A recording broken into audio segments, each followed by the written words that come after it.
আপনি কি জানেন একটি কাজ করার কারণে আপনার দোয়া কবুল হতে নাও পারে? সে কথাটি বলার আগে একটা কথা বলি। আপনারা তো অন্যান্য সব ভিডিওতে লাইক ফলো করেন, ইসলামের ভিডিওতে কখনো সাপোর্ট করেন না। এই ভিডিওটি লাইক এবং শেয়ার করুন।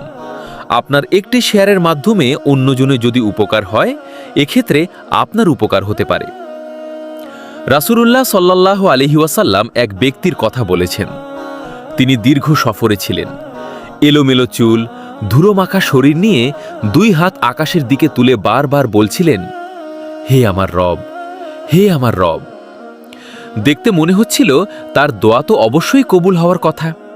কিন্তু এরপর রাসূলুল্লাহ সাল্লাল্লাহু আলাইহি ওয়াসাল্লাম বললেন, তার খাবার হারাম, তার পানীয় হারাম, তার পোশাক হারাম এবং সে হারাম উপার্জনে লালিত পালিত। তাহলে তার দোয়া কিভাবে কবুল হবে? তাই আসুন শুধু বেশি বেশি দোয়া আর পাশাপাশি নিজের উপার্জন, খাবার ও জীবনও হালাল রাখার চেষ্টা করি। সকলে বলুন আমিন। সূত্র: সহিহ মুসলিম, হাদিস 1015।